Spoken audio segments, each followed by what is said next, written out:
अस्सलाम वालेकुम जी, मेरा नाम डॉक्टर ज़ोबिया महमूद है और मैं पिछले 4 साल से तिमार हॉस्पिटल रावलपिंडी में as a medical aesthetic practitioner काम कर रही हूँ, जिसमें मैं क्लिनिकल डर्मेटोलॉजी और एस्थेटिक के और स्किन केयर के जितने भी पेशेंट्स होते हैं उनको डेली बेसिस पे देखती हूँ। आज मैं जिस टॉपिक पे आपसे बात करूँगी वो मैं डेली बेसिस पे या अपनी कॉमन प्रैक्टिस के अंदर क्लिनिक के अंदर देखती हूँ, जिसमें फीमेल्स भी मेरे पास आते हैं, मेल्स भी मेरे पास आते हैं और उसमें कुछ कंप्लेंट्स बच्चों की भी आती हैं जो कि बड़े हो रहे होते हैं। अच्छा, उसमें होता क्या है कि बहुत सारे ऐसे पेशेंट्स आते हैं जो अपने बालों को एड्रेस कर रहे होते हैं, जो बॉडी पे उनके बाल होते हैं उनको वो मुझे एड्रेस करते हैं कि मैडम हमारे बाल जो हैं वो स्किन के अंदर बनना शुरू हो गए हैं, जिसकी वजह से मुझे दर्द होता है या बम्प बनना शुरू हो जाता है या उसमें पस पड़ना शुरू हो जाती है। हमारी टर्मिनोलॉजी में हम इसे कहते हैं कि बेसिकली इनग्रोन हेयर्स बनना शुरू हो जाते हैं बॉडी के अंदर। अच्छा, इनग्रोन हेयर्स का जो बिहेवियर है उसको एक थोड़ा सा हम एड्रेस कर लेते हैं। वो ये होता है कि आप बार बार शेव ऑफ करते हैं अपनी बॉडी से बालों को,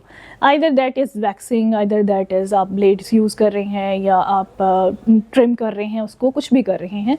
उसमें ये होता है कि बालों का जो एक प्रोटोकॉल होता है या जिस तरीके से वो उग रहे होते हैं स्किन के अंदर, उसको आप ऑपोजिट डायरेक्शन में उतारते हैं ना। क्या होता है कि वो फॉलिकल अंदर रह जाता है और ऊपर से नई स्किन आ जाती है। वहाँ पर जो स्किन की जड़ पड़ी हुई होती है ना, बेसिकली जो रूट पड़ी हुई होती है, वो उसने तो उगना है ही है।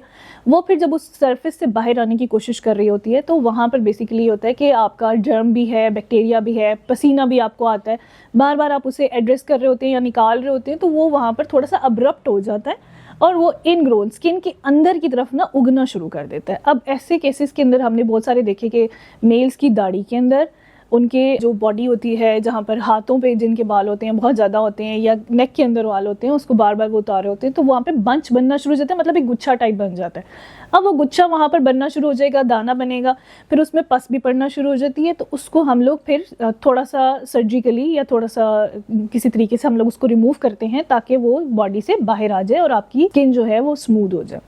अब इसके 2 सोल्यूशंस हैं। मैं इसीलिए बोलती हूँ कि आप लोगों ने जब भी अपने स्किन को एड्रेस करना है तो उसको सीरियस लें। बार बार आप शेव ऑफ करेंगे वो ठीक नहीं रहेगा। लेजर्स हम इसके लिए आपको ऑफर्स करते हैं कि लेजर्स करें। वो ये करते हैं कि स्किन के अंदर जो उसकी जड़ है उसको टारगेट करेगी, उसको थिकनेस से बचाएगी। उसकी थिकनेस जब कम होगी तो ऑटोमेटिकली कि वहाँ पर वो जब वो कमज़ोर हो जाएगा बाल, तो वो उस तरीके से आप लोगों को कॉम्प्लिकेशन ही नहीं करेगा जो पहले वो कर रहा होता है। आप लोगों के लिए जो बेनिफिशरी है या जिस तरीके से आपका बजट है उसको लेके चलें, लेकिन अपने फिजिबिलिटी के लिए, अपनी सहूलत के लिए लाजमी एक दफ़ा लेज़र्स को एड्रेस करें। जो स्किन में से बालों को के ज़्यादा होने को कम कर सकती है, उसको अपनी रूटीन लाइफ में शामिल करें।